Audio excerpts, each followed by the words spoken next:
الله سلام عليك يا رفيع الشان يا رفيع. Assalamualaikum warahmatullahi wabarakatuh. Bismillahirrahmanirrahim. Alhamdulillahirabbil alamin. Wassalatu wassalamu ala sayyidina wa nabiyina Muhammad wa ala alihi washabbihi ajmain.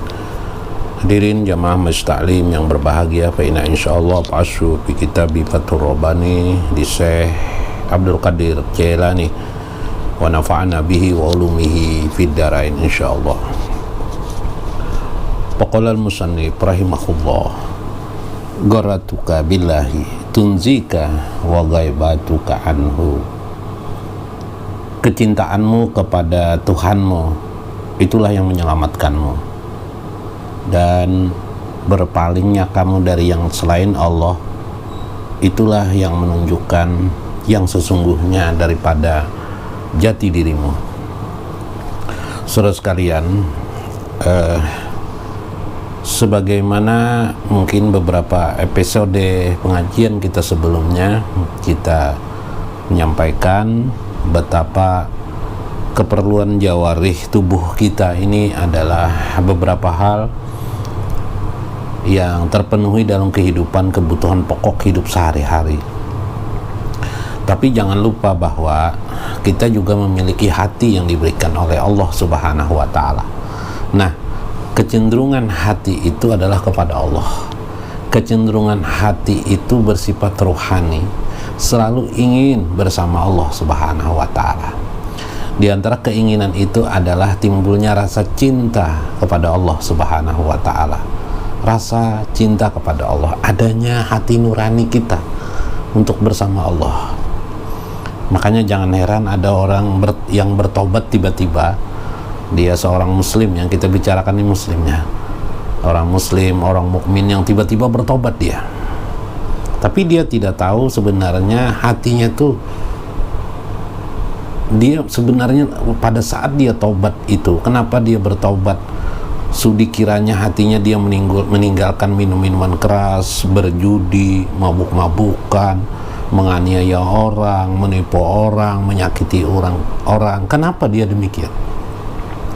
Karena hatinya itulah yang mengingatkan kepada dirinya betapa sesungguhnya ada yang harus didekatinya, ada yang harus dijadikannya sebagai suatu pengabdiannya.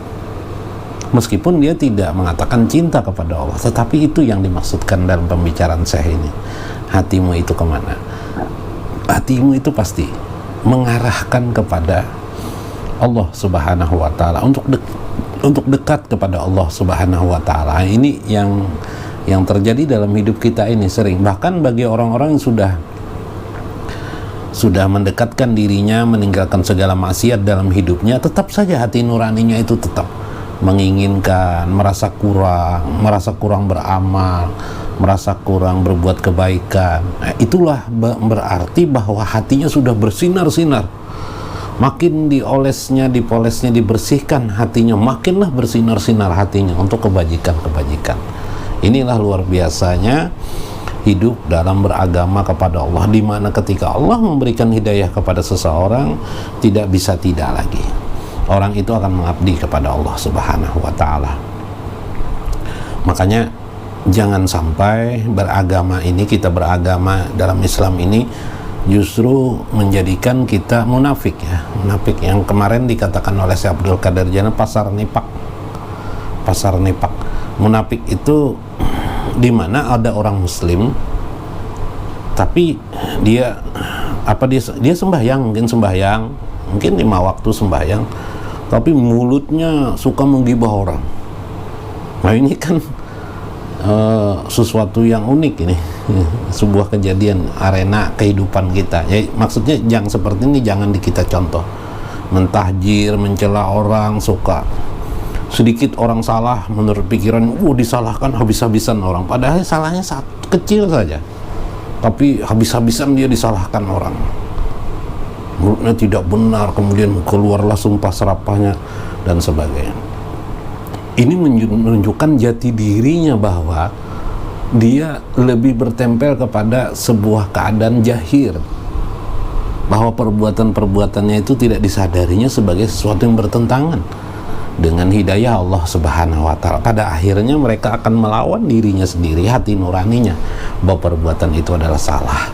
Yang ditakutkan adalah sebelum dia merasakan kesalahannya dan mengoreksi dirinya, turunlah kepadanya satu yang sifatnya akan memukulnya. Apa yang dikatakannya berbalik arah kepada dirinya. Ketika dia mengatakan brengsek pada orang, ketika dia mengatakan kepada orang, mencela orang, mentahjir orang, maka kembali kepada dirinya keadaan-keadaan itu. Nah, ini kan yang berbahayanya bagi seseorang kita. Siapapun tidak terkecuali yang demikian itu. Karena itu dalam ilmu ma'rifatullah sufiyah, bersangka baik itu terus-menerus dilakukan, bahkan terhadap seorang penjahat pun bersangka baik. Nah, bersangka baik, bahkan seorang jelas-jelas dia itu penjahat, ya sangka baik. Bahkan kalau kita dalam kehidupan muslim, hubungan kita dengan orang sesama muslim sudah sangat baik. Bahkan dengan orang non muslim pun, orang kafir, orang kafir, kita tetap berbuat baik disuruh oleh agama kita, oleh ajaran agama kita. Bayangkan, kenapa? Karena kita disuruh juga bersangka baik, bahwa mereka tidak mencelakakan kita, bahwa mereka tidak menyakiti kita. Kalaupun mereka menyakiti kita, mereka adalah tidak tahu, tidak menyadari hakikat yang sesungguhnya dari kehidupan ini. Nah, pada saat itu ilmu ma'rifatullah mengajarkan kepada kita sikap batin, bagaimana kita bisa sabar menghadapi celaan orang dan sebagainya.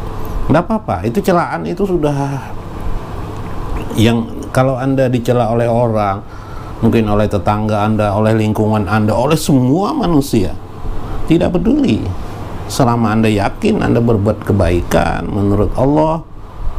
Mungkin Anda tidak banyak mengetahui tentang bagaimana petunjuk Allah dalam agama, tapi gunakan hati nurani Anda. Ini kebaikan yang Anda lakukan ini semata-mata karena Allah, maka lakukan saja itu. Dan itu memanglah adalah ujian dari Allah Subhanahu wa Ta'ala, ujian-ujian yang ada sudah dalam kehidupan ini, yang sudah berlalu setiap zaman ke zaman, tiap waktu, tiap hari, setiap manusia akan menemui keadaan-keadaan itu. Seperti halnya yang orang yang berbeda pendapat dengan kita, tidak ada masalah, wajar saja berbeda pendapat, tidak usah dipikirkan perbedaan itu. Yang kita fokuskan adalah bagaimana kita mendapatkan kurbah di sisi Allah, menjadi orang yang terdekat di sisi Allah Subhanahu wa Ta'ala, dengan cara mengenal, memahami Allah dan mengaplikasikannya dalam kehidupan sehari-hari. Ini yang dipentingkan. Kita ini kadang-kadang ya kepada guru-guru agama kita minta amalan, kata kita, ada amalan catatan, ada amalan, kemudian kita baca, kita lapor, baru kita anggap itu amalan. Tapi hidup hari-hari ini sebenarnya amalan yang sesungguhnya, bagaimana kita mempraktekkan pengetahuan ma'rifatullah dalam praktek kehidupan sehari-hari. Ya, ini amalan yang besar, inilah yang ingin diketengahkan oleh Syekh Abdul Qadir Jalani, amalan yang sesungguhnya, yaitu dalam kehidupan sehari-hari. Farji an garratika qabla an tadraba wa tuhana wa tusallata alaika hayatal balaya wa aqaribha ma jakat ta'mul bala. Ketahuilah, kata beliau, kembalilah engkau kepada Allah yang waktu itu engkau sudah, hatimu sudah engkau sadari ingin kepada Allah, maka ikuti saja hatimu kamu itu, gerak hatimu itu sebelum datang, sebelum datang musibah, bencana, bala atau sesuatu yang kamu tidak bisa menyadarinya, yang akan memukulmu, watuhana, menghinakan kamu, watusallata alaika hayatal balaya wa qaribha, dia datang kepada engkau seperti ular saja yang mengejarmu, atau seperti dalam hadis Nabi itu, pasta'id minkum min jahdil bala, berlindunglah engkau daripada sengatan bala. Sengatan bala ini kan ngeri. Wa aqaribha, Kalau jengking bala ya, kalau istilah saya Abdul Qadir Jailani ini tasbih ya, semacam pengibaratan kepada kita. Kalau dia datang mencengkram, sudah namanya bala itu, kita tidak bisa menolak. Coba bayangkan, ada orang entah bagaimana jauh-jauh datang dari suatu tempat ke tempat yang lainnya, ingin berwisata lah, tiba-tiba di jalan dia tabrakan, terkena bala, terkena musibah, celaka, kemudian dia meninggal dunia atau dia menjadi sakit atau penyakit. Coba bayangkan, dia tadi tanpa sadar kenapa dia keluar rumah, bahkan mau ngajak anak istrinya, sementara bala itu berada di, misalnya kalau dari tempat rumah Anda adalah di kilometer 17 misalnya, bala itu di kilometer 17 akan terjadi dan Anda mengejarnya. Bayangkan Anda yang mengejarnya ke kilometer 17 itu. Mungkin kalau Anda di rumah saja waktu itu Anda tidak terkena, tapi begitu anehnya Anda mengejar atau kita mengejar ke sana untuk mendapatkan bala kecelakaan seperti itu di kilometer 17 atau di kilometer 50 misalnya. Unik hidup ini. Ada datang orang berobat ke dokter, dokter mengobati, dia harap sembuh, malah makin makin parah penyakitnya mungkin. Subhanallah. Karena itu kalian berlindunglah kepada Allah dari sengatan bala, kata Rasulullah. Berdoa maksud Rasulullah yang oleh Syekh Abdul Qadir Jailani ini, kalau itu doa itu johirnya berdoa, pada konteks batinnya, pada masuk kepada pengertian batin, ikuti hati nuranimu, ikuti hatimu yang sesungguhnya hatimu itu cinta kepada Allah. Jadi kita tidak mengolah cinta, sebenarnya hati kita ini sudah cinta kepada Allah. Wa subhanallah. Karena itu ikuti terus.